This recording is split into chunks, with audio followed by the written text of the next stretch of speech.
Good morning, all of you.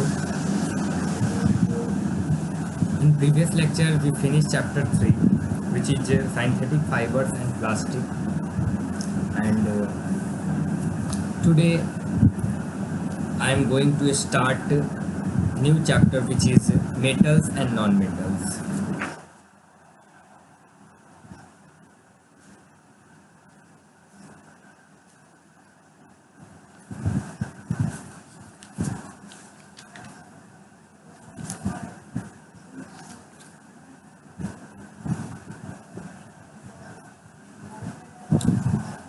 You know that those type of substance or those type of material which are made up of only single atom, they are said to be elements, and these elements can be classified on two groups according to their chemical properties. First, metals, and second, non-metals. Metals such as iron, copper, tin, silver, gold. In general, metals are hard and shiny surface in appearance. Non-metals such as sulfur, phosphorus, in general they do not so hard and dull in appearance. There are also certain elements such as silicon, arsenic, antimony, germanium, which have some property of metals and some property of non-metal, and they are said to be metalloids. Okay, so now we can see that elements can be classified into three groups, which are metals, non-metal, and metalloids. Metalloids are those substances having some property of metals and some property of non-metals are there. From the electronic viewpoint, metals defined as elements which perform positive ions by losing electrons. If you observe any electronic configuration point of view, then you observe that metals are defined of elements as they form compound, they combine with other elements, they combine with compounds, but it combine or form a positive ion by losing electron. They contain 1 to 3 valence electrons. For example, sodium atom lose 1 electron, a calcium atom lose 2 electron, and aluminum atom lose 3 electron to form respective positive charge ion. Okay, so what I want to tell you that Na plus and Cl minus. So Na means sodium having 1 as a valency. Valence electrons means the number of electron present in outermost orbit of the cell of the atom. If atom is nucleus, then there is some orbits are there. By that orbit, we can say that in this orbit some electrons are present, okay, according to their atomic number. So whatever the electron present in outermost orbit of the atom are said to be their valence electron or valency. So sodium having 1 electron in their valency, then we can say that it lose 1 electron to form a compound. Okay, non-metals defined as elements which form negative ions by gaining electrons. Okay, so basically metals losing electrons and non-metals gaining electrons. For example, they contain 5, 6, 7 electron. For example, chlorine 7.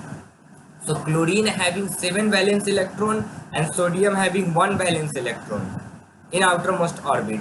So that one will lose by element or metal sodium, and 1 metal gain by non-metal chlorine, and thus it form Na plus and Cl minus NaCl compound.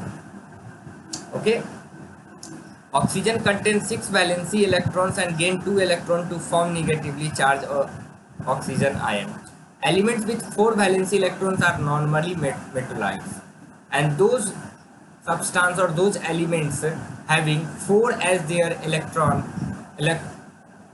valence electron, then they are said to be metalloids. So on the basis of their valence electron, we can differentiate all these elements according to in three groups. First, metals. Metals having 1, 2, 3 valence electron.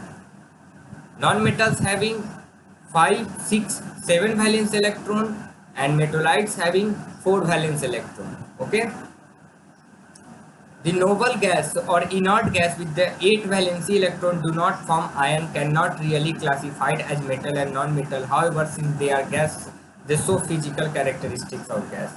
Some elements are there having no need to form in any reaction, no need to lose or gain because they are stable. Okay. Now let us talk about next topic, which is most important topic, which is occurrence of metal. How we get metals?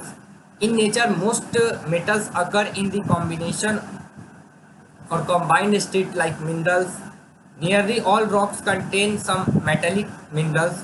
Often the amount of metal present in the rock is so little that it is too expensive to mine, and these rocks are extract the metal from them.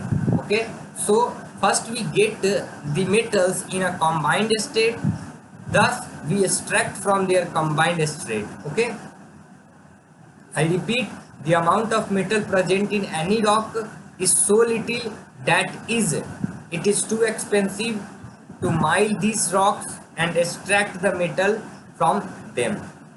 If the amount of metal is more, it is possible to mine and rocks and extract the metal. Such rocks are called ores. So ores is a such type of rocks by which we get pure form of any metals. Okay, so ores contain basically some impurities with metals. Okay, so metal plus impurities are said to be ores, and we get pure form of metal by the ores of that metal. Okay, in ores the useful metallic minerals is mixed with the another mineral which are not of much use, and these minerals present as impurities are known as gangue.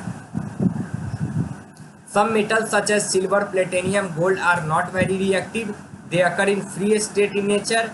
Their ores contain particles of metals mixed with large quantities of impurities, and they are known as noble metals. Okay, so those metals having their ores containing large number of impurities, they are said to be noble metals. Okay, so in this lecture I am going to break this topic. Okay, in next upcoming lecture I will continue this chapter. Okay, one thing that most important I want to tell you regarding your examination, please focus on those chapter which are done in these online classes. I repeat, chapter 1, chapter 2, chapter 3 and chapter 11 or 14.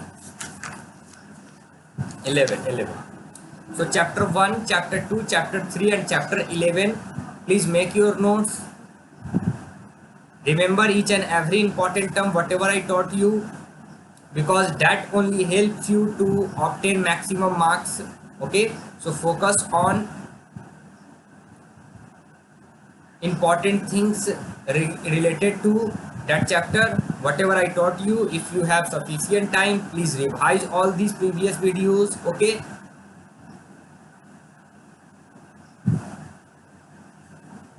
focus on objective questions, MCQ questions in your exercises. Okay, thank you.